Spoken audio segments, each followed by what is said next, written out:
Lee, well, I don't have money to invest or to afford the new technology. How can I do it for free? Everything I just showed you guys is how you can do it for free. Drive the properties, skip trace the lead, go meet with the seller, all of that.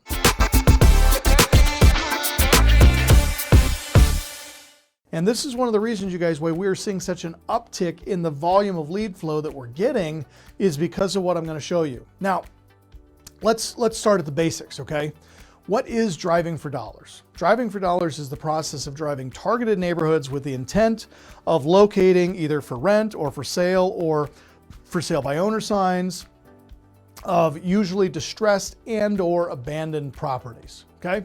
Now, the old way, now this is how I used to do it. Okay, I spent my first 5 years as an investor. This is how I found deals. Okay, I would begin by defining my market area, staking out set locations in areas that I wanted to invest in. Now, little pro tip here. One of the easiest ways to figure out which market you should be investing in is to start by going to auction.com.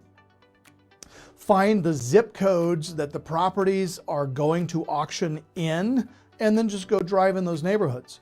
Birds of a feather flock together. So where there is one foreclosure auction taking place, there's usually another one within a 5 or a 10 block radius. So you can just drive around and very quickly you'll find more and more of these types of properties.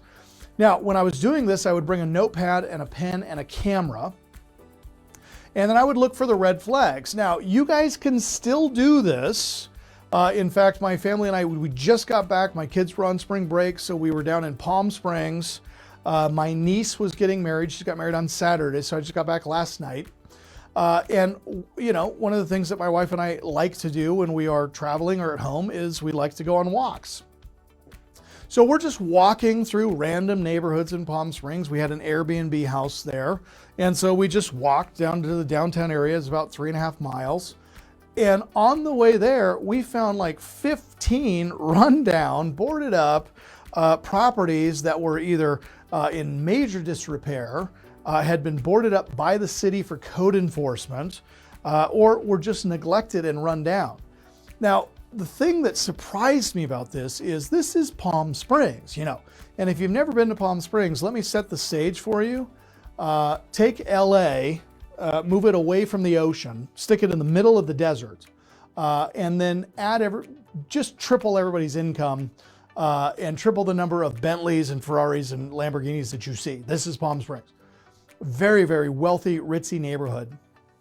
And I could not believe the number of boarded up abandoned homes that were available here in this market. And I'm thinking, where are all the flippers here? You know, and if you are remote, well, I'll tell you, one of the great markets to go after would be Palm Springs. There are some great deals there, but these are all the things we were looking for, right? Tall grass, boarded up, broken windows, mailboxes filled to the brim, code enforcement taped to the door, piled up newspapers, pizza, you know, the little door hangers that they'll put on the front of doors where the house is vacant or abandoned, overgrown vegetation.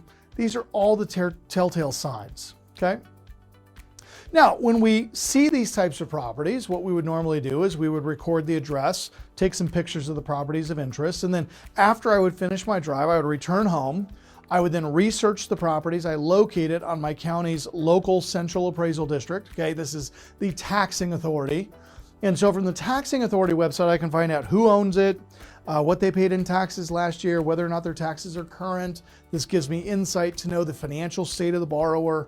And then on anything that I was interested in, then I could contact my local title company. They could give me the title work on it so I would know how much they owed when they bought it, how much they had purchased the property for. And then I could skip trace the lead and make contact with the customer, okay? Now, during the research phase, I would filter out properties that did not fit my criteria. For instance, if I was looking for high equity properties, I looked for deeds that were dated 15 years or older. So let's see, it's April the 8th, 2024. So if I was using this strategy, I would be looking for deeds that were dated 2009. So mortgage loans originated in 2009, 2010, 2011. And if that deed is still intact, I can assure you that that property's got a ton of equity because they've had it for over 15 years. Now, once I selected all the properties that fit my criteria, I would create a final list, This list was then used in my marketing, and this is where I would send out my direct mail pieces. This is where I would do my skip tracing of phone numbers. I'd make my outbound dials. This was all the things that I would do, okay? Now, the next thing I'm gonna do is I'm gonna mark it to the list, and I'm gonna use the rule of 56. Please write that down. The rule of 56 is still a strategy that we use and teach today because it is time tested. It works every time. And again, if you guys will do the rule of 56 with consistency, you can start making a lot of money in a very short period of time. Okay, so here's the rule of 56. Every week, Monday through Sunday, I'm going to send 25 letters. I'm going to make 25 phone calls. I'm going to attend 2 networking events where I can interact with other investors, and I'm going to submit 4 offers. Okay, that's all I'm going to do. Then I'm going to research those deals. I'm going to review the title. I'm going to separate the equity deals from the non-equity, and I'm going to do this using something called a debt stack. So please write down the word debt stack. Okay. I'm then going to contact the owner. I'm going to determine what is the property worth. I'm going to ask the question, what can I get it for based on what they owe? I'm going to ask, how long has the seller owned the property? Do they own any other income property? What are the seller's plans for the proceeds from the sale? And will the seller consider carrying any financing for me? Then, is the seller willing to negotiate on price and terms? Okay. So these are all of the things that we used to do. The good news is, guys, we don't have to do a lot of this stuff anymore because with technology, we have really made this a lot simpler, and you guys are going to love the new way of doing this. Now, number 5. Now we need to meet with the owner. Now, the owner meeting can happen on the telephone. It can happen via Zoom. It can happen Slack. So if you guys are wanting to invest and do wholesaling in other markets, you can certainly do that. But meeting the owner is not a requirement to do it in person. If you can, great, but not a requirement. Now, oftentimes the seller will want to know what benefit and profit a specific sale has to offer to them. Thanks, Peter. So we want to make the seller's situation the main concern. Most sellers want to feel like they're getting the most out of the deal as possibly as they can. And is the seller willing to sign an agreement? If the seller believes that he or she is getting away with more than they originally anticipated and negotiated, can you get them to sign the offer? Once we've negotiated the terms, now we're going to write the offer. And you can present several options to a seller because this strategy makes it more difficult to say no. So we give the seller the power of choice. The seller's under the impression that he or she is in control, which they technically are, but without the parameters that you have established and presented in your other options. Okay? Now, all of that I showed you is the old way. Now, it still works, okay? This always happens, right?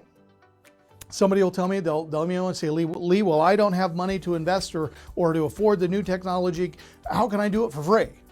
Everything I just showed you guys is how you can do it for free. Drive the properties, skip trace the lead, go meet with the seller, all of that.